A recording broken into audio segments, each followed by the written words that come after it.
ஒரு கிட்னி பேஷண்ட்டுக்கு அவங்க சாப்பிடுற உணவு ரொம்ப ரொம்ப முக்கியம். அவங்க என்ன சாப்பிடுறோம்னு கண்டிப்பா தெரிஞ்சிருக்கணும். ஏன்னா, அவங்க கரெக்ட்டா சாப்பிடாட்டி, அதனால வர பாதிப்புகள் ரொம்ப அதிகம். 5 விஷயம் கண்டிப்பா ஒருத்தவங்க தெரிஞ்சுக்கணும். முதல் விஷயம் என்னன்னா, எவ்வளவு தண்ணீ எடுக்கணும் ஒரு நாளைக்கு. அடுத்தது எவ்வளவு புரசத்து, புரோட்டீன் எடுத்துக்கலாம். அதே மாரி சோடியம் லெவல் எவ்வளோ இருக்கணும், பொட்டாசியம் லெவல் எவ்வளோ எடுக்கணும், பாஸ்பரஸ் லெவல் ஒரு நாளைக்கு எவ்வளோ எடுத்துக்கலாம். முதல்ல வாட்டர். ஒவ்வொரு உடம்புக்கு ஏத்த மாரி உங்களோட வாட்டர் கன்சியூம் பண்ணலாம். நார்மலா பார்த்தீங்கன்னா, 30 ML per KG body weight எடுத்துக்கணும். கூடவே 500 பொறுத்தவரைக்கும் ஸ்வெட்டிங்னாலயோ, ஏர்னாலயோ வர வாட்டர் லாஸ காம்பன்சேட் பண்ற மாரி இருக்கும் ஃபுல்லா. அதுவே ஒவ்வொரு ஸ்டேஜ் பொறுத்தவரைக்கும் இருக்கும். கால் வீக்கம் ரொம்ப வர ஆரம்பிச்சுருச்சுன்னா அவங்களுக்கு, வாட்டர் ரெஸ்ட்ரிக்ஷன்ஸ் அப்ப கண்டிப்பா குடுப்பாங்க. இந்த வாட்டர் ரெஸ்ட்ரிக்ஷன் பொறுத்தவரைக்கும் வெறும் தண்ணி மட்டும் இல்ல, அவங்க சாப்பிடுற டீ, காஃபி, மோர், யோகர்ட் எல்லாமே உங்களுக்கு அளவ மெஷர் பண்ணிட்டு தான் குடுக்கணும். முடிஞ்ச அளவுக்கு தண்ணிய டைரக்ட்டா குடிக்காம, ஐஸ் கியூப்ஸ் வச்சுமா உங்களுக்கு வாயில வச்சுட்டு சக் பண்ண சொல்லுவாங்க. சோ தட் உங்களுக்கு அந்த ட்ரைனஸ் ஆஃப் மவுத் வராம உங்களால தடுக்க முடியும். அடுத்தது டீ, காஃபி பொறுத்தவரைக்கும் ரெஸ்ட்ரிக்டடா எடுத்துக்கலாம். ஒரு டயாலிசிஸ் பேஷண்ட்டுக்கு அவங்களுக்கு நீர் சத்து வேற மாதிரி தேவைப்படும். அடுத்தது புரோட்டீன் பார்த்தீங்கன்னா, சராசரியா ஒரு நாளைக்கு 1 gram per KG body weight எடுத்துக்கலாம். அதுவே உங்களுக்கு கிட்னி ப்ராப்ளம் ஆரம்பிக்கிற ஸ்டேஜ்ல இருந்ததுன்னா 0.8 கிராம்ஸ் சொல்லுவாங்க. அதே கொஞ்சம் சிவியர் ஸ்டேஜ் போக ஆரம்பிச்சுச்சுன்னா 0.6 கிராம்ஸ் பெர் கேஜி வெயிட் எடுத்துக்கணும் ஃபுல்லா. அதுவே சில டயாலிசிஸ் பேஷண்ட்டுக்கு அவங்களுக்கு 1.5 கிராம் பெர் கேஜி பெர் பாடி வெயிட்ல எடுத்துக்கிறது ரொம்ப ரொம்ப நல்லது. என்ன மாரி புரோட்டீன் எடுத்துக்கலாம். அனிமல் புரோட்டீன் பொறுத்தவரைக்கும் பார்த்தீங்கன்னா, எக் எடுத்துக்கலாம். இல்லன்னா ஃபிஷ் மாரி எடுத்துக்கலாம். வித்தவுட் ஸ்கின் எடுக்க பாருங்க.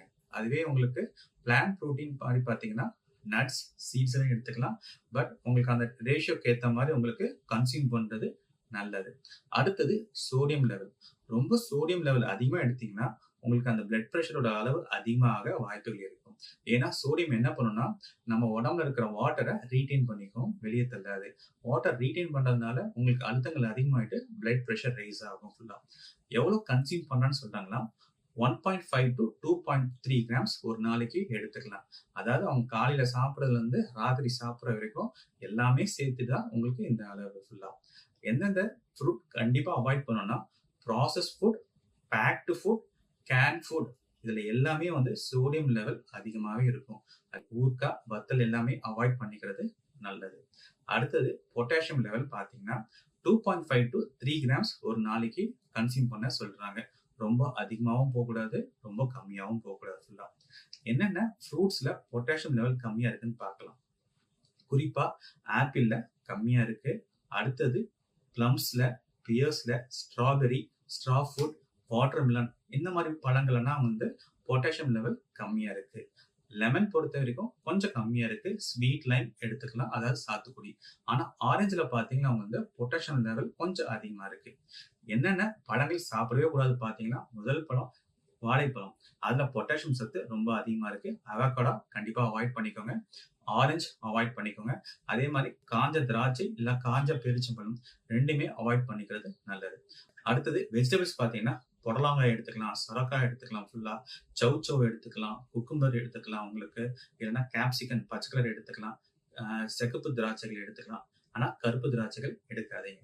ஆனா எந்தெந்த வெஜிடபிள்ஸ் எடுக்கவே கூடாதுன்னு பார்த்தீங்கன்னா, நெறைய கிரீன் வெஜிடபிள்ஸ் எல்லாமே வரும். குறிப்பா கருவேப்பிலை, கொத்தமல்லி, முருங்கைக்கீரை இதெல்லாம் வந்து பொட்டாசியம் சத்து அதிகமா இருக்கு.